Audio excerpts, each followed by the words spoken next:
All right, guys. So we have met for the definition of associate companies. Fundamentally हमारा intention होगा अभी कि हमने public companies, private companies, subsidiary company की definition देख ली थी और अभी हमारा फोकस जो होगा वो एसोसिएट कंपनीज पे होगा. So let's try and understand what is this definition about this expression associate companies का मतलब क्या होगा, इसका एग्जैक्ट मीनिंग क्या होगा. और उससे भी ज़्यादा रेलेवेंट बात ये होगी कि यार ये कॉन्सेप्ट लाया ही क्यों गया, क्यों एसोसिएट कंपनी के कॉन्सेप्ट को लाना पड़ गया, क्यों एसोसिएट कंपनीज को डिफाइन करना पड़ गया. क्योंकि before companies act 2013 the definition or this expression associate company never existed. So let us try and understand why the concept of associate companies have been brought in. What is the rationale of associate companies, and the most importantly, what do we mean by this particular expression associate company. तो number one, पहले meaning समझते हैं expression का, और associate company का meaning होता क्या है वो समझते हैं. Once we are done with that, we will try and understand कि ये कॉन्सेप्ट लाने की रीजंस क्या है. thirdly, जैसे ही हम इस डेफिनेशन को पढ़ेंगे, यू विल अंडरस्टैंड कि हमें इसको सब्सिडियरी कंपनीज के साथ भी थोड़ा कंपेयर करके देखना चाहिए. So thirdly, what we will do is we will compare the definition of associate companies and the definition of subsidiary company. Okay, so let's get started. शुरू करें. So as you can see clearly on the screen, the definition of associate companies, here it is. First of all, let's just focus on the screen. So that's the ritual. Bare act का जो definition है उसको तो हम देखेंगे ही देखेंगे, तो we can not let go with that, तो उसको तो हम छोड़ नहीं सकते. तो एक बार मेरे साथ आप लोग रीड करो, एक बार बेयर एक्ट की डेफिनेशन को देख लेते हैं. तो section 2 clause 6 defines this expression associate company again in relation to another company. मैंने पिछले बार भी बोला था सब्सिडरी के लिए कि जब मैं बोलता हूँ कि ठीक है करीना कपूर सैफ अली खान की वाइफ है, तो मैं हमेशा बोलता हूँ कि वो सैफ अली खान की वाइफ है. हम ऐसा नहीं बोलते कि करीना कपूर पूरे दुनिया की वाइफ है ना. सो अगेन एसोसिएट कंपनी की भी जब हम डेफिनेशन देखेंगे तो we will always see from point of view of one particular company. So that is the reason this expression associate company means in relation to. Associate company in relation to other company means, let's check this out. So it means the company in which the other company has significant influence. Here one of the most important word is significant influence, क्योंकि इसको भी हम लोग समझने वाले हैं. Significant influence क्या होता है, इस एक्सप्रेशन को फिर से डिफाइन किया गया है. So we will check out what is the meaning of this expression significant influence also. Let's just read this definition again. So associate company in relation to other company means a company in which other company has a significant influence, but which is not a subsidiary of a company having such influence and includes a joint venture company. That only means that एक company किसी दूसरी company की associate company तब मानी जाएगी जब दूसरी company का इस कंपनी में सिग्निफिकेंट इन्फ्लुएंस होगा. लेकिन हम सब्सिडियरी को एसोसिएट कंपनी नहीं मानते. वी डू नॉट डीम, हम किसी सब्सिडियरी कंपनी को एसोसिएट कंपनी नहीं मानते. दोनों में डिफरेंस होता है. क्या डिफरेंस होता है we will understand. So prima facie, let me write down for you. सबसे पहले तो हम लोग थोड़ा सा इसको लिखने की कोशिश करेंगे so that everybody is on same page, because these definitions are very very very crucial. आप इधर फाउंडेशन में मिस्टेक कर दोगे तो बहुत गड़बड़ हो जाएगा. आगे चल के मज़ा नहीं आएगी पढ़ने में. आगे चल के मज़ा तो तब आएगी जब आपके ये बेसिक्स एकदम टाइट हो. So let's just write down this now. Let's write down the definition of associate company. So associate company means a company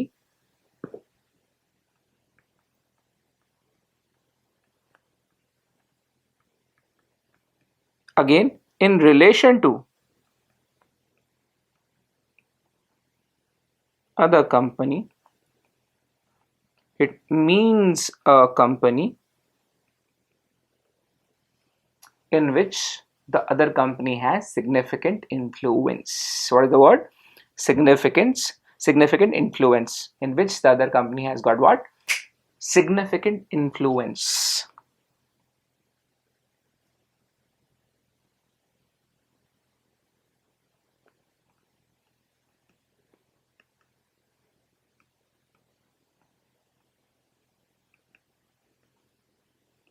I'm sorry.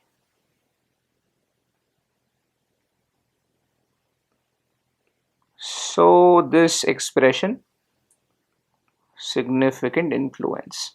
I will complete the other part of definition, but first of all let's try and understand कि इस expression significant influence का meaning क्या होगा, otherwise मजा नहीं आएगी. ठीक है. So एक कंपनी में अगर किसी दूसरी कंपनी का सिग्निफिकेंट इन्फ्लुएंस होता है तो हम मानते हैं कि ये कंपनी दूसरी कंपनी की एसोसिएट कंपनी है.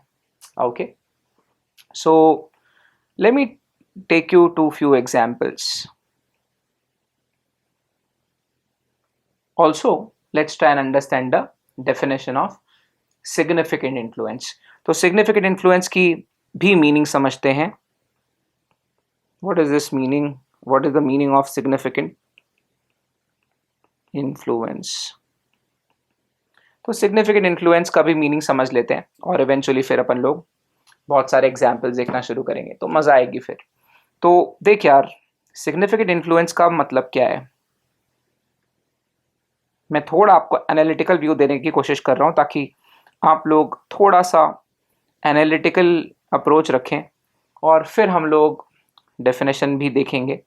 तो सिग्निफिकेंट इन्फ्लुएंस का मतलब क्या होगा. Let's take an example. Say suppose there is a company which is called as, suppose there is a company which is A limited. अब ये ए लिमिटेड में किसी भी कंपनी का 20% या उससे ज्यादा लेकिन 50% तक अगर किसी दूसरी कंपनी का इस ए लिमिटेड में 20% से लेकर 50% तक का कंट्रोल है, 20% से लेकर 50% तक का अगर वोटिंग पावर किसी कंपनी के पास है, हम मान लेंगे कि ये लिमिटेड उस दूसरी कंपनी की एसोसिएट कंपनी है. Okay, check out the definition. Significant influence की डेफिनेशन में लिखा है जिसमें कम से कम 20%, कोई ऐसी कंपनी जिसमें कम से कम 20% 20% वोटिंग पावर दूसरी कंपनी एंजॉय करती है. बट बहुत प्रिसाइसली लिखा हुआ है ऊपर की डेफिनेशन में कि वो सब्सिडियरी नहीं होनी चाहिए, right, but which is not a subsidiary company. इसीलिए मैंने बोला 20% से लेके 50% तक किसी के पास है तो उसको हम एसोसिएट कंपनी मान लेंगे. The moment more than half capital किसी का हो गया तो फिर तो हम उसकी सब्सिडरी हो जाएंगे, राइट. इसीलिए मैं 20 से 50% लिख रहा हूँ. थोड़ा एनालिसिस करते हैं, बी पेशेंट, आराम से चलने दो. इस डेफिनेशन को टाइट रखना है अपने को क्योंकि एसोसिएट कंपनी और सब्सिडरी कम से कम 100-150 बार हम और यूज़ करेंगे पूरे सब्जेक्ट में. तो हर बार तो हम लोग डेफिनेशन पढ़ेंगे नहीं, एक बार पढ़ने वाले अच्छे से पढ़ लेते हैं. तो मैं फिर बोलता हूँ, सपोज एक कंपनी है ए लिमिटेड. उस ए लिमिटेड नाम की कंपनी में अगर किसी के पास 20% से लेकर 50% तक का शेयर होल्डिंग होगा, हम मान लेंगे कि ये ए लिमिटेड उस दूसरी कंपनी की एसोसिएट कंपनी है. Okay, so this is number one thing. Say suppose there is a company which is called as Z limited. तो अगर जेड लिमिटेड 20% से 50% तक का वोटिंग पावर एंजॉय करता है, मान लो ए लिमिटेड में कुछ शेयर्स हैं जो जेड लिमिटेड के पास हैं, जहां जितने शेयर्स हैं वो 20% से ज़्यादा हैं, 20% से ज़्यादा है, लेकिन अप टू 50% तक की ही वोटिंग पावर उन शेयर्स में है. तो हम ऐसा मान लेंगे कि ये ए लिमिटेड जो है वो जेड लिमिटेड की क्या है, subsidiary. Sorry, not subsidiary, I am really sorry, associate company. Fair enough. Now this is just one way of, ये सिर्फ डेफिनेशन का आधा हिस्सा है. एक और तरीका है, ये एसोसिएट, ये कंपनी ए लिमिटेड, ये जेड लिमिटेड की एसोसिएट कंपनी हो सकती है अगर कोई एक और दूसरी कंडीशन फुलफिल हो जाए. तो वो दूसरी कंडीशन क्या है, वो दूसरी क्या कंडीशन रखी गई है, लेट्स चेक इट आउट. आ जाओ, 2 मिनट के लिए फोकस करो नोट्स पे.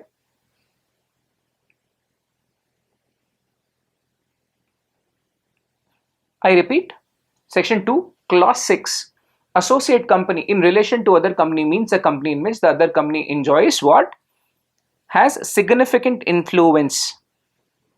तो इस कंपनी में किसी दूसरी कंपनी का अगर सिग्निफिकेंट इन्फ्लुएंस है तो हम लोग क्या मान लेने वाले हैं कि वो दूसरी कंपनी की ये कंपनी है एसोसिएट कंपनी। जिंदाबाद, है ना। Now what is the meaning of significant influence? Significant influence means control of at least 20% voting power or control of or participation in business decisions under the agreement। इसका मतलब shares हो या ना हो, voting power हो या ना हो, अगर बिजनेस डिसीजंस में पार्टिसिपेशन है किसी दूसरी कंपनी का, तब भी ये मान लेना सही होगा कि ये ए लिमिटेड जेड लिमिटेड की सब्सिडियरी है। मतलब by virtue of any agreement, by virtue of any share holders agreement, share purchase agreement, अगर जेड लिमिटेड जो है, अगर जेड लिमिटेड इज कंट्रोलिंग और participating in the decision making, तो भी वो एसोसिएट कंपनी बना देगा ए लिमिटेड को। सो इट ओनली मीन्स कि अगर ये जेड लिमिटेड ए लिमिटेड के डिसीजन मेकिंग में पार्टिसिपेट करता है या कंट्रोल करता है, जेड लिमिटेड enjoys और it has a control or participation also in what? In the business decisions।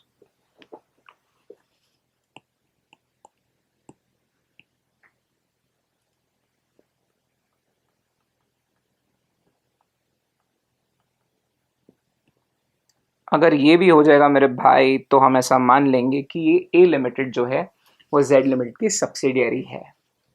Okay, I am trying to keep it very smooth. मैं चाह रहा हूँ कि मैं टेंशन नहीं दूँ आपको भी एट दिस स्टेज। तो by virtue of the definition, सारी मीनिंग जब हम समझेंगे, जब हम पूरी चीज़ें नोट डाउन करके सारी चीज़ों को रीड करेंगे, तो कंक्लूजन यही आने वाला है कि ए लिमिटेड जेड लिमिटेड की सब्सिडरी, जेड लिमिटेड की एसोसिएट कंपनी तब बन जाएगी जब नंबर वन जेड लिमिटेड के पास 20% से 20% से 50% की वोटिंग पावर में ऐसा शेयर कैपिटल है जिसमें वोटिंग पावर है। जेड लिमिटेड ए लिमिटेड का 20% या उससे ज्यादा से लेकर अप टू 50% तक शेयर्स जिसमें वोटिंग पावर्स हैं वो कंट्रोल करता है, या तो they are having control or they have their say, they participate in the business decisions of A limited।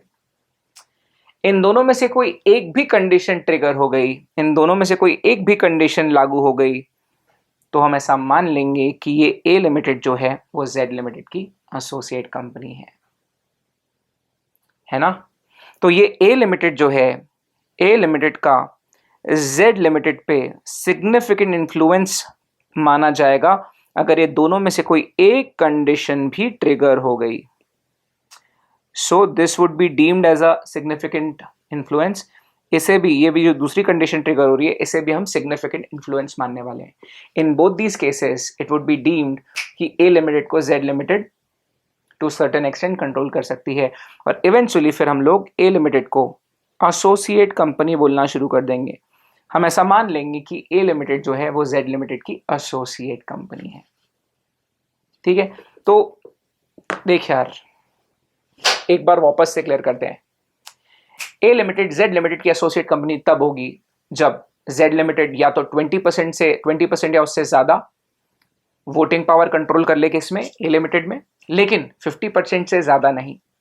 इसीलिए सिंपली सेइंग, ए लिमिटेड में 20% से लेकर 50% तक का वोटिंग पावर अगर जेड लिमिटेड के पास हुआ, A limited becomes associate company of Z limited.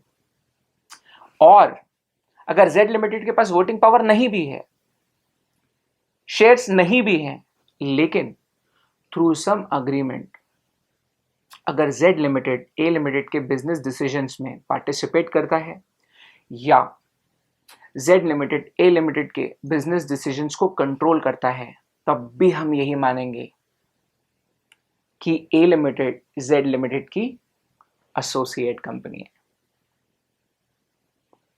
एक छोटी सी कंडीशन यही है कि A limited should not be subsidiary of Z limited, क्योंकि वो सब्सिडियरी होगी तो that will be classified as a subsidiary company. हल्का हल्का। तो सबसे पहले तो मैं ऊपर आप लोगों के लिए डेफिनेशन को फिर से लिख देता हूं ताकि कोई टेंशन ना रहे, फिर से क्लैरिटी आ जाएगी। So associate company in relation to other company means a company in which other company has got what, significant influence. ये वर्ड जो है बड़ा क्रूशल हो जाता है यहां पे, significant influence.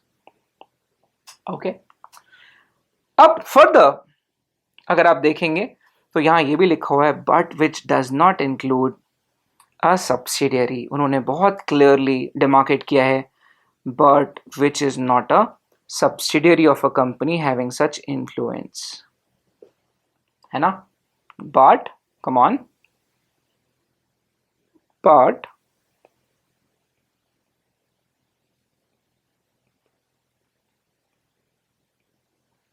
does not include a, but which is not a subsidiary company. I'm sorry, I'm trying to be very specific about things.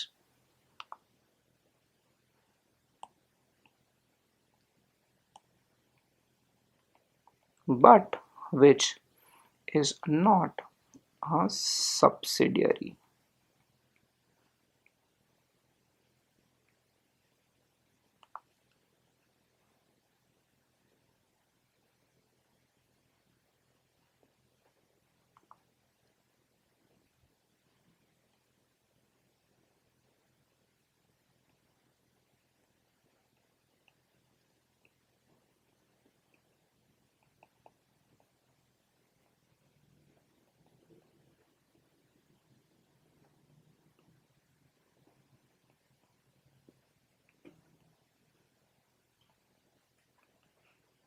So this is not included in the definition. Subsidiary होगी तो उसे हम नहीं मानने वाले, whereas उन्होंने एक और चीज बोली है, includes a subsidiary. So includes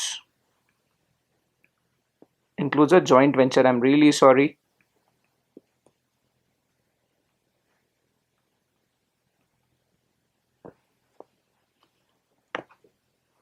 से सपोज एक कंपनी का किसी दूसरी कंपनी के साथ अगर जॉइंट वेंचर भी है तो क्या होता है, जॉइंट वेंचर में डिसीजंस तो कंट्रोल हो रहे हैं ना, बिजनेस डिसीजन में पार्टिसिपेशन हो रहा है ना, इसीलिए उसको भी एसोसिएट कंपनी मान लिया जाएगा। ओके, सो कमिंग बैक, ये जो मैंने मास्टर स्लाइड दी है इसके ऊपर फोकस करो 2 मिनट के लिए। देख यार, मैं रिपीट करता हूँ, अभी समझना ज़्यादा इंपॉर्टेंट है। मैं नहीं चाहता एट दिस मोमेंट कि मैं तुमको रटा रटा के याद करा के पागल कर दूँ। एट दिस मोमेंट मैं याद नहीं करवाना चाहता हूँ। एट दिस मोमेंट मुझे चाहिए कि कॉन्सेप्ट क्रिस्टल क्लियर हो जाए। देख भाई, ए लिमिटेड जेड लिमिटेड की सब्सिडरी एसोसिएट कंपनी कब मानी जाएगी? ए लिमिटेड जेड लिमिटेड की एसोसिएट कंपनी कब मानी जाएगी? नंबर 1, अगर जेड लिमिटेड के पास 20% से लेकर 50% की शेयर होल्डिंग होगी जिसमें वोटिंग पावर होगा, या तो ए लिमिटेड के बिजनेस डिसीजंस में जेड लिमिटेड या तो पार्टिसिपेट करता होगा या तो कंट्रोल करता होगा। खत्म किस्सा। Now one more very very very critical aspect कि सर क्यों है ये डेफिनेशन। यूजुअली सामने लाइव क्लासेस में 1-2 बच्चे जो सामने बैठे हुए रहते हैं वो ऐसा ऐसा घूर ही रहे होते हैं, तो यूजुअली इनका होता है कि सर मकसद क्या है यार,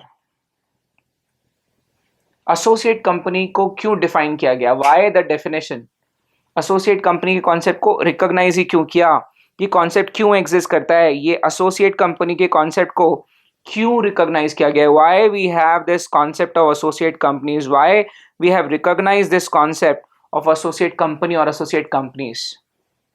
you must understand class, what happens is, आपको तो पता ही है, नहीं पता तो मैं बता रहा हूं कि अब से जो भी कंपनीज रहेगी हिंदुस्तान में, जो भी कंपनी रजिस्टर्ड होगी, वो कंपनी को जब वो अकाउंट्स बनाएंगे, जब वो कंपनी अपनी फाइनेंशियल स्टेटमेंट्स बनाएगी, कोई भी कंपनी अगर अपनी फाइनेंशियल स्टेटमेंट्स बनाएगी तो उन्हें फाइनेंशियल स्टेटमेंट्स तो बनानी ही है। मतलब जो एक कंपनी होगी उसे अपनी फाइनेंशियल स्टेटमेंट्स तो बनानी ही पड़ेगी, साथ ही साथ उन्हें बनानी पड़ेगी कंसोलिडेटेड फाइनेंशियल स्टेटमेंट्स।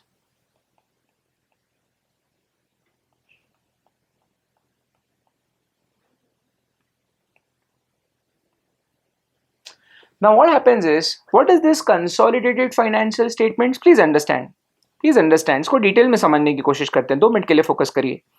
से सपोज एक कंपनी है, उसका नाम है इन्फोसिस। ओके, एक कंपनी है, उसका नाम है इन्फोसिस लिमिटेड।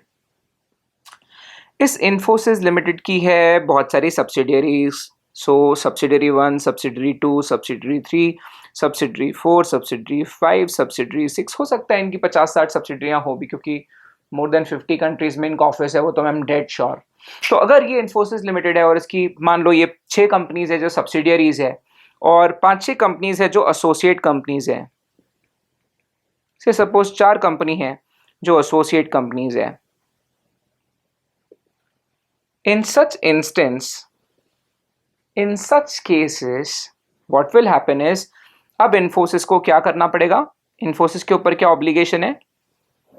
अब इन्फोसिस को पहले तो बनानी है अपनी फाइनेंशियल स्टेटमेंट। तो वो लोग जब फाइनेंशियल स्टेटमेंट्स बनाएंगे, मेरे कहने का मतलब profit and loss account, balance sheets, cash flow statements, तो फाइनेंशियल स्टेटमेंट स्टैंड अलोन बनानी पड़ेगी एक। स्टैंड अलोन का मतलब क्या होता है? स्टैंड अलोन का मतलब होगा यहां सिर्फ और सिर्फ और सिर्फ किसकी बनेगी? सिर्फ इन्फोसिस लिमिटेड की। तो what do we mean by this standalone financial statement? Standalone financial statement का मतलब होगा सिर्फ इन्फोसिस की।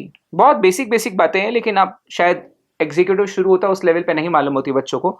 तो स्टैंड अलोन बैलेंस शीट का मतलब होगा, स्टैंड अलोन फाइनेंशियल स्टेटमेंट का मतलब होगा सिर्फ इन्फोसिस लिमिटेड की। बैलेंस शीट भी बनानी पड़ेगी, प्रॉफिट एंड लॉस स्टेटमेंट भी बनाना पड़ेगा, और कैश फ्लो स्टेटमेंट भी बनानी पड़ेगी। ठीक है। अब साथ ही साथ एक होती है कंसोलिडेटेड फाइनेंशियल स्टेटमेंट्स। अभी कंसोलिडेटेड का मतलब क्या होगा? What is the meaning of this consolidated financial statements? अभी कंसोलिडेटेड का मतलब क्या होगा ये समझो आप।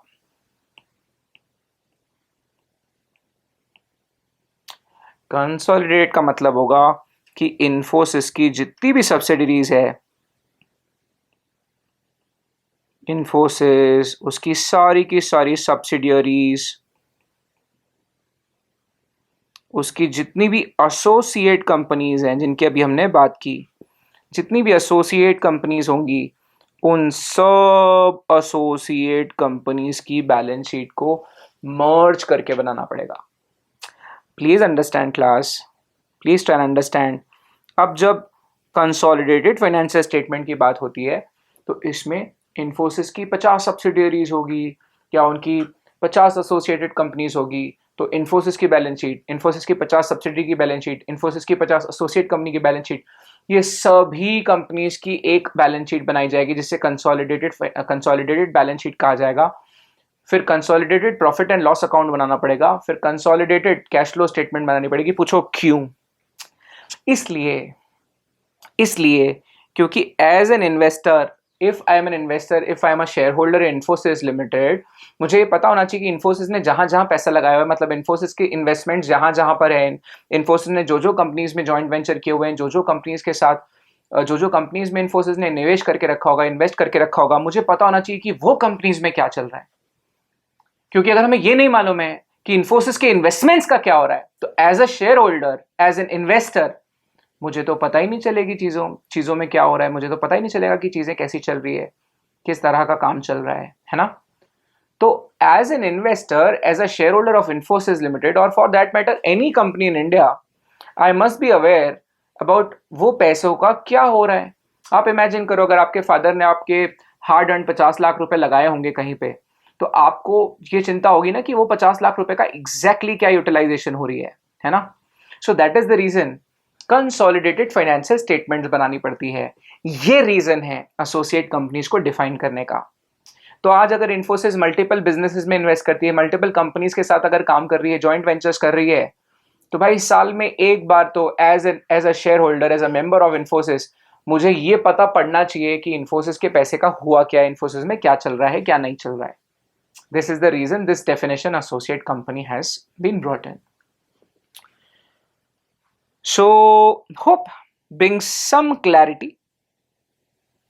Again at the cost of repetition I would say कि ए लिमिटेड जेड लिमिटेड की एसोसिएट कंपनी तब मानी जाएगी जब जेड लिमिटेड के पास 20% से लेकर 50% तक का शेयर होल्डिंग होगा ए लिमिटेड का, जिसमें वोटिंग पावर हो, या तो ए लिमिटेड के बिजनेस डिसीजंस में जेड लिमिटेड या तो पार्टिसिपेट करेगी या तो कंट्रोल करेगी.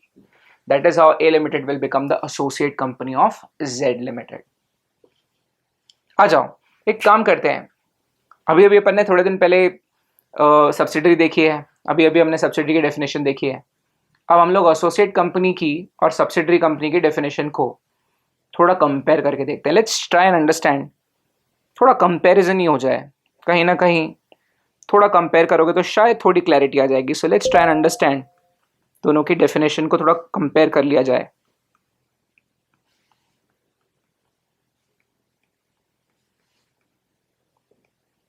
आ जाओ.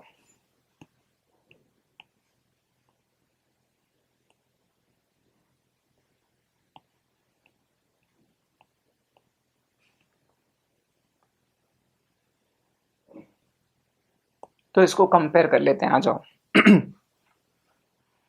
नाउ सब्सिडरी कंपनी, अगर मैं सब्सिडरी की बात करूं तो वो एक ऐसी कंपनी थी जिसमें more than half voting power किसी दूसरी कंपनी का हो. More than half of the voting power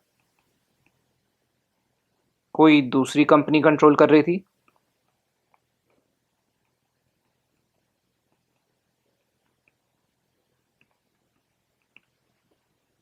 whereas अगर हम सब्सिडी एसोसिएट को डिफाइन करते हैं तो उसमें हमने कंट्रोल के वक्त क्या बोला कि जिस कंपनी का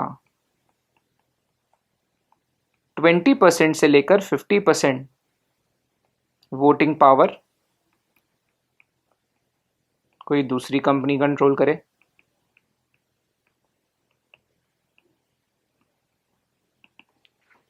राइट.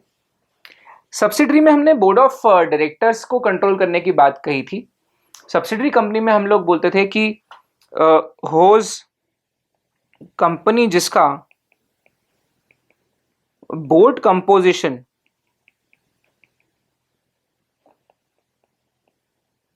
कोई दूसरी कंपनी कंट्रोल करे, है ना. तो यहां तो हमने ऐसी कोई बात नहीं की. यहां पर हमने सिर्फ एक चीज बोली. हमने कहा कि कंपनी जिसके बिजनेस डिसीजंस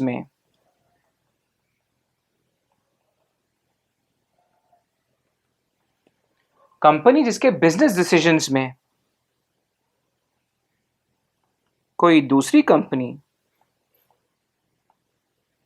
या तो पार्टिसिपेट करे या कंट्रोल ही करे, है ना. तो बहुत प्रिसाइज और बहुत स्पेसिफिक होकर मैं आपसे बात कर रहा हूं. और मैं फिर बोलता हूं, याद कराने से ज्यादा मेरा इंटेंशन जो है वो ये है कि आप समझ जाओ. याद तो देखो, समझेगा तो याद होगा ना.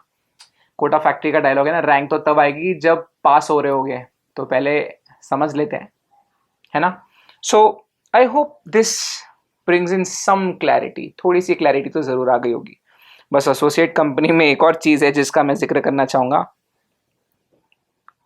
जो सब्सिडियरी ना हो. क्योंकि अगर ये एसोसिएट कंपनी किसी कंपनी की सब्सिडरी हो जाएगी तो वो एसोसिएट कंपनी नहीं मानी जाएगी.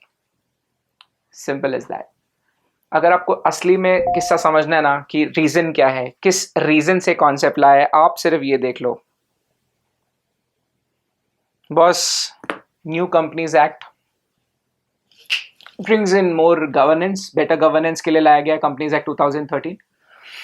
आप इमेजिन करो, अगर मैं टीसीएस का शेयर होल्डर हूं या आपके फादर या आपकी फैमिली वाले टीसीएस के शेयर होल्डर हैं. आपके परिवार वालों ने अपना hard earn money 50 lakh 70 lakh रुपए अपने इतना मेहनत से कमाया हुआ पैसा अगर आप इन्फोसिस में लगाते हो, टीसीएस में लगाते हो, तो पहली बात तो है कि साल में एक बार तो वो कंपनी आपको अपने खाते दिखाएगी. एटलीस्ट साल में एक बार तो खाते खुलने चाहिए. तो ऐसे केस में इन्फोसिस और टीसीएस सिर्फ इन्फोसिस और टीसीएस के इन्वेस्टमेंट्स का आपको नहीं पता चलेगा, बल्कि आपको ये भी पता चलेगा सिर्फ स्टैंड अलोन बैलेंस शीट, जो इन्फोसिस लिमिटेड अपने नाम से धंधा कर रही होगी, सिर्फ आपको वो नहीं पता चलेगा, आपको ये भी पता चलेगा कि इन्फोसिस लिमिटेड ने जहां जहां निवेश किया था, एटलीस्ट छोटे मोटे नहीं तो सब्सटैंशियल निवेश जहां जहां किया था, वो कंपनीज में क्या हुआ है। फॉर एग्जाम्पल अब देखो टाटा मोटर्स का एग्जाम्पल लेता हूँ। अब टाटा मोटर्स ने ना कुछ समय पहले एक स्पोर्ट्स कार बनाने के बारे में बात की थी। उन्होंने कहा था कि हम एक स्पोर्ट्स कार बना रहे हैं, उसके लिए शायद उन्होंने किसी कंपनी में निवेश वगैरह भी किया था। अब एक बात बताओ यार, सडनली 2-3 साल तक प्रोजेक्ट चला, उसका कुछ हुआ नहीं, 1700 करोड़ रुपए का वन टाइम लॉस बुक किया। एक क्वार्टर में अचानक से बोलते हैं कि 1700 करोड़ रुपए का लॉस हुआ है वो डिवीजन में, तो वो हम राइट ऑफ ले रहे हैं बैलेंस शीट में, भग से 1700 करोड़ रुपए का लॉस दिखाया उन्होंने। गुड थिंग इज कम से कम पता चला निवेशकों को कि कौन सी सब्सिडरी या कौन सी एसोसिएट कंपनी भसकी है, किसमें प्रॉब्लम हुई है। मान लो आज रिलायंस इंडस्ट्री इतनी बड़ी कंपनी है, लेकिन अभी उन्होंने बहुत सारे अब जीवामे में निवेश किया हुआ है, अर्बन लैडर में निवेश किया हुआ है। अब अर्बन लैडर में और जीवा में भी इन्वेस्टमेंट किया हुआ है, तो कल को जीवा में और अर्बन लैडर में लॉस होता है, तो as a normal retail shareholder, as a normal share holder of Reliance industry, मुझे ये तो पता चलेगा कि भैया रिलायंस ने जो अर्बन लैडर में पैसा डाला था या जीवामे में जो पैसा डाला था वो भसक गया, डूब गया। या अगर अच्छे रिटर्न आएंगे तो एटलीस्ट वी विल हम अपने चेयरमैन को बोलेंगे, हम बोलेंगे कि ठीक है मुकेश अंबानी जी ने अच्छा काम किया, है ना। सो एसोसिएट कंपनी की डेफिनेशन लाने का सबसे बड़ा रीजन ये था कि ट्रांसपेरेंसी बढ़ जाएगी, हम ये पता कर पाएंगे, निवेशक ये पता कर पाएंगे कि इन्वेस्टमेंट्स का एग्जैक्टली हो क्या रहा है। ठीक है, so that's about it guys, thank you.